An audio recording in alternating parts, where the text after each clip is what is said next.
A heavy bat will master the hitter, but a light bat, the hitter can master it. That was the voice of Roy Campanella, whose great deeds and greater sadnesses have left their marks in the hearts of all sports fans. And this is Tops in Sports. Folks, welcome to Vintage Baseball Reflections. I am Tom, the baseball nostalgia guy, bringing you these treasured pieces. Do you miss the good old days of listening to baseball through radios? It was a classic pastime that stood for decades and shaped how we cherish baseball and our heroes. These stories are from a moment in time that were heard by fans just like you. They are uncut, unfiltered, simply here for you to enjoy. So I just want you to enjoy this reflection on baseball history. Production of the United States Air Force.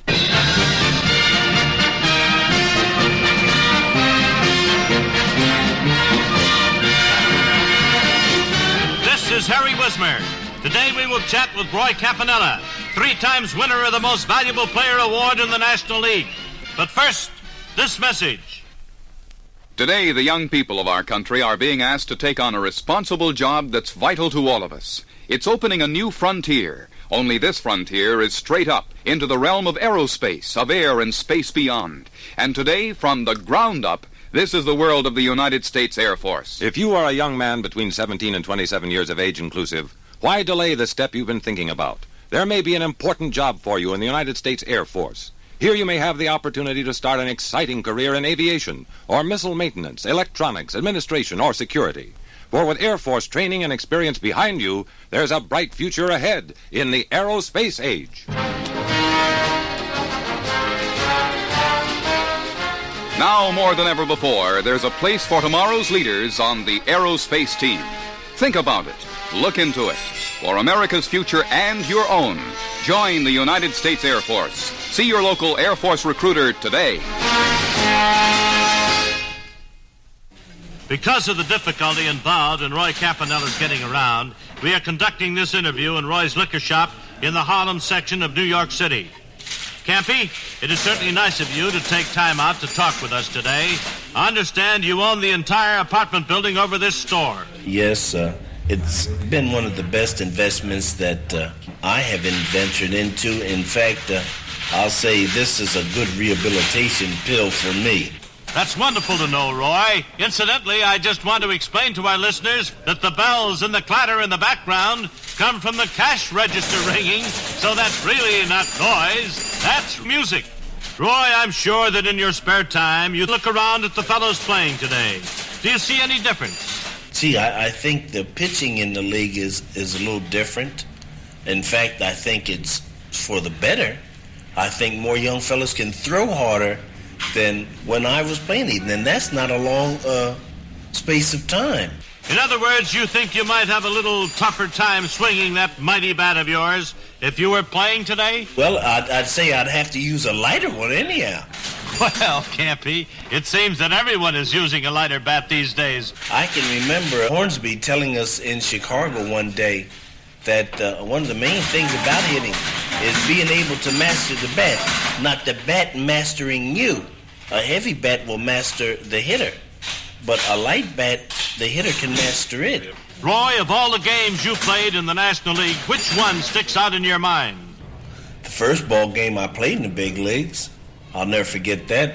When I reported to the Dodgers in '48, I reported with the knowledge that I was not going to play with them, and I had no idea I was going to play any games in the big league. So things weren't going so good, and we were in Boston to play the Braves. So DeRocher created the lineup in the clubhouse, and he said, Campanella, catch it. And Boston shut us out 2-0, and that was my first major league game. Well, Campy, the Dodgers weren't shut out too many times once you got that bat swinging. Thanks a lot, Harry. That was Roy Campanella, fans, and this has been Tops in Sports.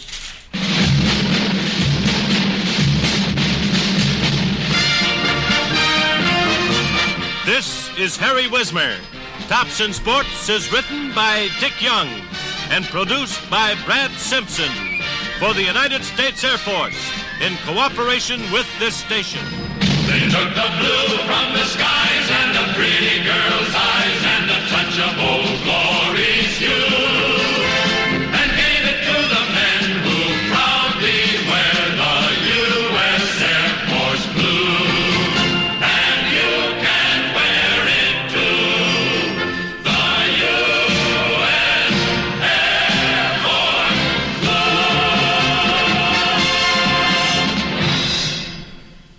VintageBaseballReflections.com features a treasure chest of baseball audio.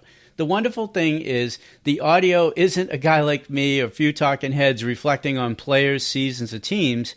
It is the actual players from that era, announcers from that era, giving you an uncut, unfiltered, unrecent day stance on what it was like then.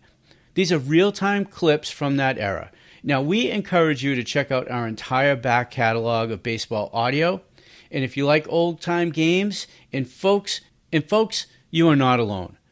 Join the membership section to enjoy interacting with fans, scoring games with folks just like you, and listening to hundreds of radio broadcasts that were baseball classics. As a special offer to you, type in This Day in Baseball for a discount just for you.